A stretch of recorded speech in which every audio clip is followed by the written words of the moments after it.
quando veio a notícia de que ou o Brasil seria colonizado ou Portugal acabaria perdendo o Brasil.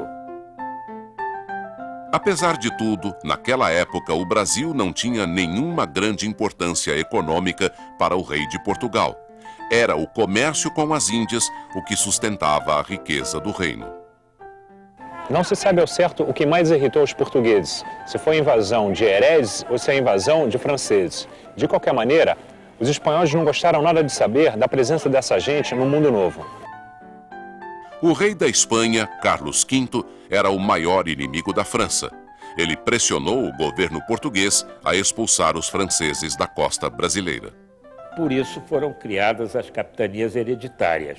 Capitanias hereditárias que foram distribuídas desde o sul do Brasil até as proximidades do Rio Amazonas, entre nobres e pessoas da corte de D. João III, que reinava em substituição a D. Manuel, filho de D. Manuel. Essas capitanias hereditárias também não conseguiram conter a presença francesa no litoral brasileiro, o comércio principalmente que interessava a eles, que era do pau de tinturaria, porque a França tinha uma grande indústria de tinturaria, principalmente em Lyon, e mandava constantemente seus navios abastecerem-se de pau-brasil, que era tinta vermelha, escarlate, que era a grande moda da época. Por isso foi criado, em 1549, o governo geral. Tomé de Souza, o primeiro governador, esteve em São Paulo e avisou a D. João III que ele ou colonizaria o Rio de Janeiro ou os franceses acabariam se instalando aqui, porque havia o fracasso dessa capitania, que doada aqui na região do Rio de Janeiro até a capitania do Espírito Santo, não tinha sido colonizada. Havia um vácuo aqui. Mas a coroa não tomou providências imediatas. Tomé de Souza e Duarte Coelho não conseguiram impedir a presença francesa no Rio de Janeiro. Mesmo assim, suas ações defensivas causaram prejuízo aos comerciantes franceses que protestaram ao rei de Portugal. O mais irônico foi a reclamação que os proprietários dos barcos apreendidos no Brasil fizeram. Eles passaram a reclamar, com o apoio do governo bretão, uma indenização de 60 mil cruzados e ainda contrataram corsários para irem ao Brasil recuperar tudo aquilo que for apreendido. Para evitar a guerra com a França, o governo de Portugal resolveu negociar. O governo de Portugal se propôs a pagar 100 mil cruzados, mas vinculou parte desse pagamento à indenização por parte dos empresários da Bretanha de tudo aquilo que tinha sido levado ao Brasil. O máximo que o negociador português conseguiu obter, Antônio de Ataíde, foi a instalação de um tribunal franco-lusitano para julgar esse tipo de questão. Na medida que o comércio com as Índias era, na verdade, o objetivo principal e mais importante para os portugueses, o Brasil acabou ficando relegado a um segundo plano. E é nesse ato, é nessa ausência do interesse português que os franceses, principalmente os capitais privados, os armadores da Bretanha e da Normandia, começam a lentamente tentar roubar o que era possível. Eles vão se apoderando inicialmente de carregamentos de pau-brasil. Como os franceses não conseguiam participar do comércio com as Índias, eles insistiam em saquear os produtos brasileiros. Porém, o Tratado de Tordesilhas dividia o mundo entre Portugal e Espanha. Essa divisão espelhava, na verdade, a supremacia na arte da navegação. Mas os outros países não aceitavam esse tratado, pois queriam participar também das descobertas. Não havia nenhuma ideia de franceses de criarem colônias no Brasil. Havia a contestação de Francisco I, a divisão do mundo entre Portugal e Espanha pelo Tratado de Tordesilhas. Francisco I não aceitava aquilo, tanto que dava a autorização aos seus almirantes e aos grandes armadores de Dieppe, de Saint-Malo, para armarem corsários para atacar a navegação portuguesa e a navegação espanhola para a América. No século XVI, Portugal e Espanha se tornaram ricas nações europeias graças ao comércio ultramarino. Os outros países tiveram então de se articular para participar desse primeiro grande movimento de globalização mercantil. Mas quando chega em 1550, eles vão tentar, com o novo rei, Henrique II, verdadeiramente se apoderar de uma parte do Novo Mundo. E eles vão optar exatamente aqui no Brasil.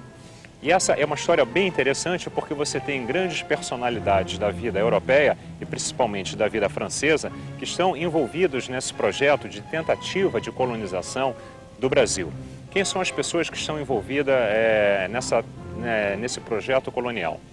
Por um lado, a gente tem o almirante Coligny, que era um oficial que era fortemente respeitado no reino francês. Agora, o Coligny, ele era um homem de religião calvinista, era uma pessoa bem próxima ao Calvino. E ele era um homem que tinha uma vida muito discreta lá na corte em Paris. Ele era o almirante mais importante do reinado do Henrique II. O almirante Coligny se destacou como oficial em 1570 por defender brilhantemente a cidade de Saint-Quentin dos espanhóis.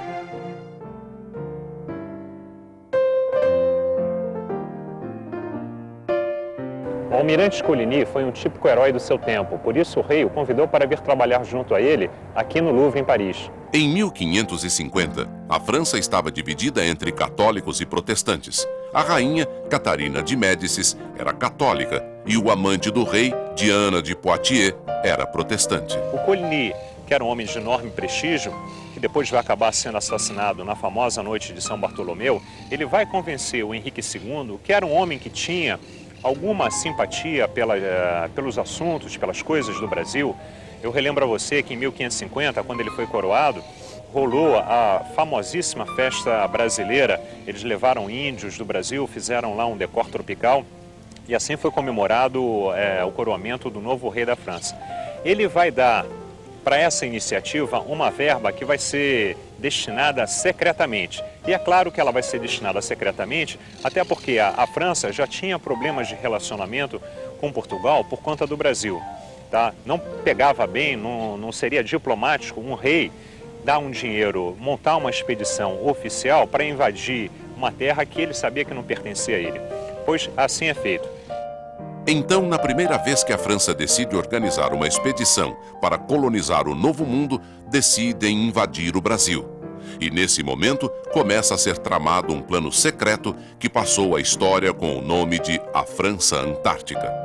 Lá longe, em Genebra, Calvino era contra aquilo que considerava a opressão católica dos ibéricos no Novo Mundo.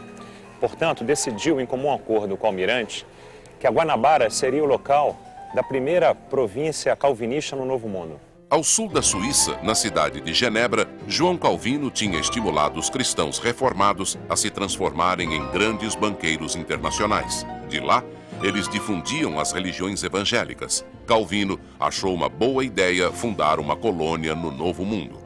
O Calvino é um dos grandes responsáveis pelo um dos terremotos que abalam a Europa no século XVI, né?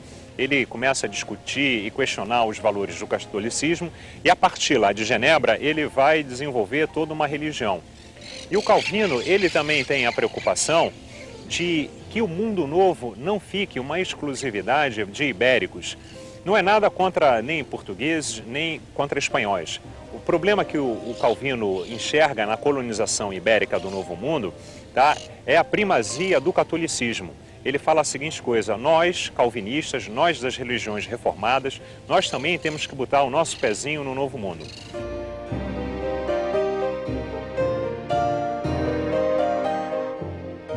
A Guanabara acabou sendo escolhida para sediar a primeira colônia calvinista, porque a região não era protegida pelos portugueses. Isso é uma primeira coisa interessante, é que o Calvino não chamava essa baía aqui de Baía da Guanabara, ele chamava de Baía de Genebra. Algumas pessoas atualmente acham, têm a ilusão de dizer, que provavelmente eles deram esse nome, esse apelido, vamos dizer, melhor dizendo, a Guanabara, por conta do relevo, que seria parecido com o relevo do lago que tem em Genebra. Mas, na verdade, a intenção ela é muito mais ideológica. Nós, calvinistas, nós vamos fundar a Baía de Genebra. A intenção é muito mais religiosa e política do que propriamente geográfica. Em 1530, a cidade de Genebra, na Suíça, tinha se tornado independente do reino italiano de Saboia. Essa nova república era governada por uma assembleia municipal que legislava sobre a vida civil e religiosa dos cidadãos. Todos os seus membros eram calvinistas. A outra personalidade que está envolvida nesse projeto colonial francês, nessa tentativa de se apoderar do Brasil, é o vice-almirante Nicolau Durand de Villegagnon. E quem é esse camarada? Um francês nascido em Provence, em 1510, formado em teologia pela Universidade de Paris, colega de Calvino, que depois seria um dos grandes incentivadores da religião reformada, não é?